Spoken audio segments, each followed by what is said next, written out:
Hello students, welcome back to another video. तो हम new batch 2026-27 की क्लासेस स्टार्ट कर चुके हैं बीए के हर एक सेमेस्टर के हर एक सब्जेक्ट की न्यू सिलेबस के अकॉर्डिंग ऑल यूनिवर्सिटी के लिए। तो जैसा कि हम लेकर आ गए हैं आज BA 5th semester English literature के पेपर नंबर 2 के यूनिट नंबर 2 का topic earlier trends in fiction, ये आपको पढ़ना है। और आज का जो वीडियो है यूनिट नंबर 2 की पार्ट 2 है। ऑलरेडी यूनिट नंबर 2 पर हम एक वीडियो अपलोड कर चुके हैं और यूनिट नंबर 1 भी हम डिटेल में कंप्लीट करा चुके हैं। और जो आपके इंग्लिश लिटरेचर का पेपर नंबर 1 है, classical literature and history of English literature, उसकी 8 यूनिट्स हमने कंप्लीट करा दी है। प्लेलिस्ट बनी हुई है, आप चैनल पर हमारे चेक कर लीजिएगा। आज हम देखेंगे इंग्लिश पेपर नंबर 2, जिसमें आपके पेपर का नाम है British, American and popular Indian fiction का यूनिट नंबर 2, जिसमें आपको अर्लियर ट्रेंड्स इन फिक्शन पढ़ना है। मैंने आपको यूनिट नंबर 2 की पार्ट 1 की वीडियो में ही समझा दिया था कि अर्लियर ट्रेंड्स इन फिक्शन का क्या मतलब है, यानी कि टाइप्स ऑफ नॉवेल। फिक्शन का मतलब नॉवेल ही होता है। तो जो आप इंग्लिश नॉवेल या फिक्शन पढ़ते हो उसमें अलग अलग तरीके के टाइप्स होते हैं। जैसे आप लोग बीए 3rd सेमेस्टर में टाइप्स ऑफ ड्रामा पढ़ चुके हैं, वैसे ही यहाँ पर आपको टाइप्स ऑफ नॉवेल या फिक्शन पढ़ना है। तो इसमें आपको 6 तरीके के टाइप्स ऑफ फिक्शन या नॉवेल दिए गए हैं। Picaresque novel, historical novel, gothic novel, epistolary novel, domestic novel और रीजनल नॉवेल। तो आज की वीडियो में हम epistolary novel, domestic novel and regional novel को कवर करने वाले हैं पूरा नोट्स के साथ। और पूरा डिटेल में बताऊंगी कि ऑब्जेक्टिव्स वाले बच्चों को क्या तैयार करना है एग्जाम के लिए और सब्जेक्टिव वाले के लिए क्या तैयार करना है। पार्ट 1 की वीडियो में आप ये तीनों नॉवेल देख लीजिएगा, हम पढ़ा चुके हैं। तो आपका देखिए 4th नॉवेल जो है यूनिट नंबर 2 में, वो है एपिस्टोलरी नॉवेल। एपिस्टोलरी नॉवेल का मतलब होता है ऐसा नॉवेल जो लेटर की फॉर्म में लिखा गया होता है। ये लेटर्स की फॉर्म में पूरी स्टोरी इसमें बताई जाती है, जो एपिस्टोलरी नॉवेल होता है। We see the rise of epistolary novel in 18th century. We see हमने देखा, द राइज यानी कि उत्थान या शुरुआत of epistolary novel in 18th century, यानी कि हमने 18th सेंचुरी में एपिस्टोलरी नॉवेल की शुरुआत को देखा। वहीं से इसकी शुरुआत हुई, 18th सेंचुरी में ही ये डेवलप हुआ।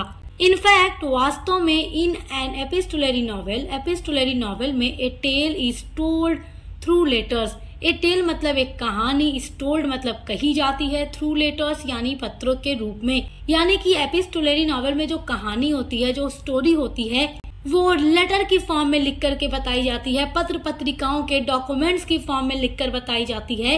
The word epistolary has been derived from the word epistles which means letter. और एपिस्टोलरी नॉवेल का जो वर्ड एपिस्टोलरी है वो डिराइव किया गया है, लिया गया है फ्रॉम द वर्ड एपिस्टल्स से। तो एपिस्टल्स वर्ड से डिराइव किया गया है एपिस्टोलरी वर्ड, विच मीन्स जिसका मतलब होता है लेटर्स, यानी हिंदी में जिसको पत्र कहते हैं।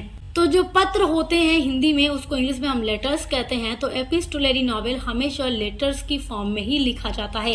Epistolary novel refers to the work of fiction that are retained in the form of letters or other document। जो एपिस्टोलरी नॉवेल होता है ये रिफर करता है या बताता है टू द वर्क, ऐसे वर्क को, ऑफ फिक्शन। फिक्शन मतलब नॉवेल या आप उपन्यास कह सकते हैं। तो नॉवेल या फिक्शन के ऐसे वर्क को एपिस्टोलरी नॉवेल बताता है, दैट आर जो कि हैं, रिटेन लिखे गए, in the form of letters. Form मतलब रूप, ऑफ लेटर्स यानी लेटर की रूप में, और अदर डॉक्यूमेंट या अदर डॉक्यूमेंट के रूप में भी ये लिखे जाते हैं, यानी पत्र पत्रिकाओं के रूप में लिखे जाते हैं। इसमें मतलब डायरी प्रविष्टियां भी हो सकती हैं, समाचार पत्र लेखों के माध्यम से इसमें कहानी बताई जाती है नॉवेल की। अब देखते हैं फेमस एपिस्टोलरी नॉवेलिस्ट कौन से हैं, यानी वो सारे इम्पोर्टेंट नॉवेलिस्ट जिन्होंने एपिस्टोलरी नॉवेल्स को लिखा है। सबसे फर्स्ट है सैमुअल रिचर्डसन। ये भी एपिस्टोलरी नॉवेलिस्ट थे, इन्होंने बहुत सारे एपिस्टोलरी नॉवेल लिखा है। उसके अलावा फैनी बर्नी, ये लेडी थी, वुमन थी। उसके बाद है E.M. फॉस्टर, टोबियस स्मॉलेट, ये सारे जो राइटर्स थे एपिस्टोलरी नॉवेलिस्ट थे। इन्होंने एपिस्टोलरी नॉवेल में बहुत ज्यादा कंट्रीब्यूशन दिया है। अब कुछ एग्जांपल्स देखते हैं एपिस्टोलरी नॉवेल का। और देखिए, मैंने आपको कहा था ना कि मैं ऑब्जेक्टिव्स वाले बच्चों को बताऊंगी कि आपके एमसीक्यू क्वेश्चन में कैसा क्वेश्चन आएगा। तो आपसे पूछ सकता है एपिस्टोलरी नॉवेलिस्ट के बारे में, तो आप ये याद रखिएगा। आपसे पूछ सकता है the word epistolary derive from, तो आपको 4 वर्ड दे दिया जाएगा ऑप्शन में, तो आप याद रखिएगा एपिस्टल से डिराइव किया गया है। पूछ सकता है एपिस्टल्स मीन, तो आपको याद रखना है लेटर होता है। तो ये सारी चीजें आप नोट करते रहिए, डिटेल क्लास करेंगे तो ऑब्जेक्टिव टाइप पेपर आपका बहुत अच्छा जाएगा, ये मैं आपको कई बार बता चुकी हूँ।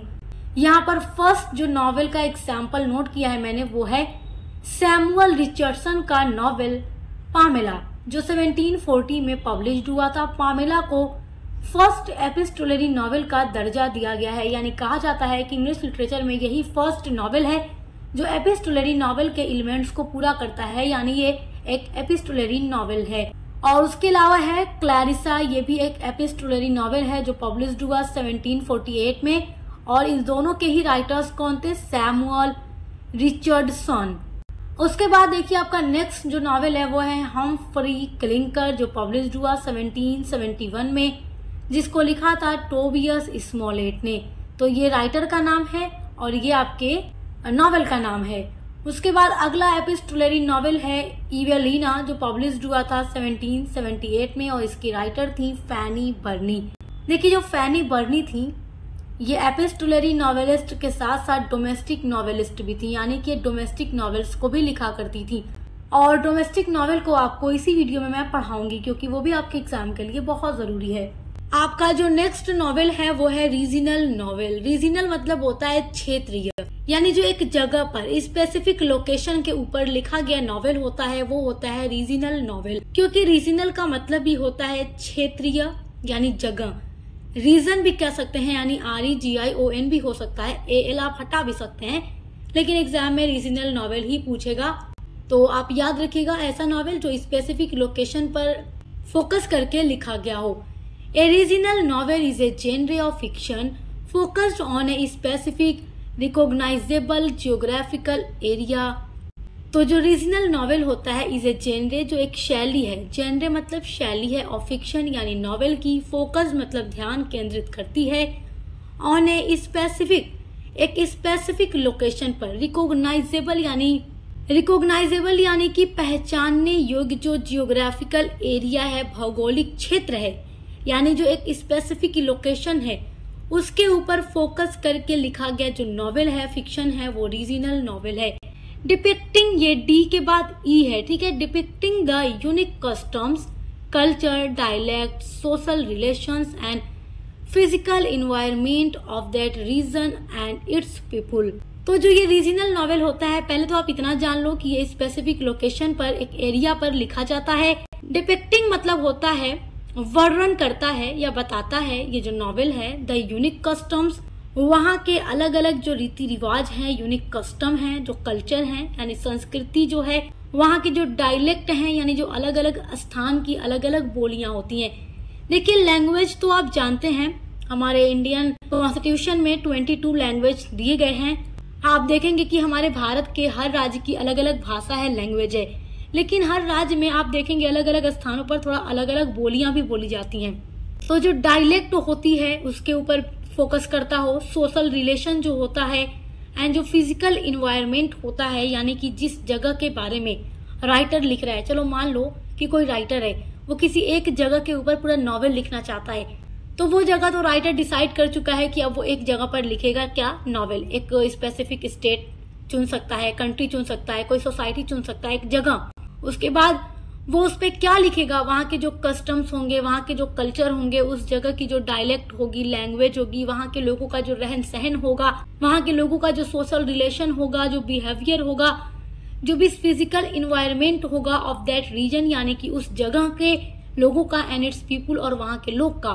तो उसी के ऊपर पूरा फोकस करके राइटर लिखेगा कि ये जो जगह होती है, यहाँ के रहने वाले ऐसे होते हैं, उनका बिहेवियर कुछ ऐसा होता है, वो ऐसे सोशल रिलेशन बनाते हैं, उनकी कल्चर्स ऐसे हैं, उनके कस्टम ऐसे हैं, शादी विवाह, हर एक चीज से रिलेटेड चीजें वो लिखता है उस स्पेसिफिक लोकेशन के बारे में।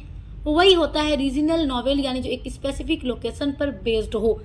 यहाँ पर बहुत ही अच्छा एग्जाम्पल मैंने नोट किया है रीजनल नॉवेल का, जिसमें फर्स्ट है hard times by Charles Dickens. तो चार्ल्स डिकेंस राइटर थे, नॉवेलिस्ट थे, इन्होंने लिखा है हार्ड टाइम, ये जो है एक रीजनल नॉवेल है। उसके अलावा कास्टल बैकरेंट मारिया एचवर्थ का नॉवेल है, रीजनल नॉवेल का बहुत ही अच्छा और सक्सेसफुल एग्जाम्पल है। आपके यूनिट नंबर 2 का जो लास्ट नॉवेल है वो है डोमेस्टिक नॉवेल। डोमेस्टिक का मतलब होता है घरेलू, नॉवेल मतलब उपन्यास। तो ऐसा नॉवेल जो घरेलू चीजों पर बेस्ड हो, ऐसा नॉवेल जो फैमिली के बारे में, वुमेन के बारे में, यानी घरेलू चीजों के बारे में बताता हो, ऐसा नॉवेल डोमेस्टिक नॉवेल होता है। A domestic novel in English literature, जो डोमेस्टिक यानी घरेलू नॉवेल होता है इन इंग्लिश लिटरेचर यानी अंग्रेजी साहित्य में, is a type of fiction, ये एक तरह का नॉवेल होता है, एक ऐसा नॉवेल होता है popular in the 19th century, जो कि बहुत ही ज्यादा पॉपुलर हुआ था 19th सेंचुरी में। तो डोमेस्टिक नॉवेल कब फेमस हुआ था या कब पॉपुलर हुआ था? 19th सेंचुरी में। ऑब्जेक्टिव टाइप वाले बच्चे नोट करें क्योंकि एमसीक्यू क्वेश्चन में ऐसे ही आपसे पूछेगा। दैट जो कि centres on the emotional leaves and struggles of women, जो कि केंद्रित होता है यानी लिखा जाता है, जो डोमेस्टिक नॉवेल है वो फोकस करता है ऑन द इमोशनल लीव्स, यानी जो इमोशनल भावात्मक जीवन होता है, एंड स्ट्रगल जो संघर्ष होता है ऑफ वुमेन यानी महिलाओं का। देखिए सोसाइटी में वुमेन जो होती है बहुत ज्यादा स्ट्रगल करती है हर एक चीज के लिए, यहाँ तक कि डोमेस्टिक चीजें भी जो होती हैं वो महिलाएं ही फेस करती है घर में रहकर। बहुत सारी चीजें ऐसी होती हैं, आपने जब ये सारे टॉपिक भी पढ़े होंगे, जो डोमेस्टिक वायलेंस हो या ये सारी चीजें औरतें ही फेस ज्यादा करती हैं, लेकिन ऐसा नहीं है कि मेंस नहीं करते, आदमी भी करते हैं। तो जो डोमेस्टिक चीजों पर बेस्ड हो यानी घरेलू औरतों के बारे में, उनके संघर्ष के बारे में, उनकी मिडिल क्लास लाइफ जो होती है, जो मिडिल क्लास फैमिली है वो किस तरीके से स्ट्रगल करके अपने लाइफ को गुजार रहे हैं, सरवाइव कैसे कर रहे हैं, उनके बारे में जो नॉवेल लिखा जाता है घरेलू चीजों पर बेस्ड हो वो डोमेस्टिक नॉवेल होता है। तो मतलब ये वुमेन्स के स्ट्रगल पर, सोसाइटी के अंदर जो घरेलू परेशानियां होती हैं मिडिल क्लास लोगों की, या फिर शादी विवाह जो मैरिज का टॉपिक होता है, या दहेज वगैरह, जितनी भी चीजें डोमेस्टिक घर से बिलोंग करती हो, घर से जुड़ती हो, उनके ऊपर लिखा गया नॉवेल डोमेस्टिक नॉवेल होता है। Often in A domestic setting, जिसमें हमेशा एक डोमेस्टिक सेटिंग होती है, घरेलू सेटिंग होती है, with A focus on relationship, जो कि फोकस करता है रिलेशनशिप पर, रिश्ते पर, फैमिली पर ये फोकस करता है, एंड मोरल डेवलपमेंट, जो मोरल यानी नैतिक विकास, जो मोरल डेवलपमेंट होता है उस पर फोकस करता है। यूजुअली कल्मिनेटिंग इन ए कन्वेंशियल मैरिज, और ये कन्वेंशियल मैरिज पर बेस्ड हो सकता है, या फिर कमिंग ऑफ एज पर यानी या वयस्कता जो होता है उस पर ये बेस्ड नॉवेल होता है, यानी घरेलू चीजों से ये बिलोंग करता है। और डोमेस्टिक नॉवेल्स का यहाँ पे मैंने बहुत अच्छा एग्जाम्पल नोट किया है, जैसे कि जेन ऑस्टेन का नॉवेल प्राइड एंड प्रेजुडिस, जो आपके सिलेबस में रखा भी गया है पढ़ने के लिए। ये शादी विवाह, social class, pride and prejudice, सामाजिक जो स्थिति होती है उसकी थीम पर जेन ऑस्टेन ने इस नॉवेल को लिखा है। इस नॉवेल की समरी पढ़ा चुकी हूँ, इस पर थीम की वीडियोस अपलोड कर चुकी हूँ, इंपॉर्टेंट क्वेश्चन आंसर आपको प्रोवाइड करा चुकी हूँ, तो आप देखकर एग्जाम की तैयारी कर सकते हैं। उसके अलावा द वंडरर जो पब्लिश हुआ था 1814 में, जिसको लिखा था मिस बर्नी ने। मिस बर्नी मैंने आपको अभी एपिस्टोलरी नॉवेल में बताया था कि फैनी बर्नी जो है उनको मिस बर्नी भी कहा जाता है लिटरेचर में। तो वो एपिस्टोलरी तो नॉवेल लिखती ही थी, उसके अलावा वो डोमेस्टिक नॉवेलिस्ट भी थी, और उनका नॉवेल है द वंडरर, जो कि उनका लास्ट नॉवेल है, ये एक डोमेस्टिक नॉवेल है। तो जेन ऑस्टेन और मिस बर्नी ये दोनों ही लेडी थी, और डोमेस्टिक नॉवेल की जब बात आती है तो इन दोनों ही नॉवेलिस्ट का नाम सबसे पहले लिया जाता है, क्योंकि उन्होंने इसमें काफी ज्यादा कॉन्ट्रीब्यूशन दिया है। सो आई होप कि आप सारे नॉवेल्स को बहुत अच्छे से समझ गए होंगे। इसी तरीके से हमारे एक सब्जेक्ट पर वीडियोस लेकर आ रहे हैं, तो दोस्तों के साथ शेयर करना मत भूलिएगा। अब मिलते हैं अगली वीडियो के साथ।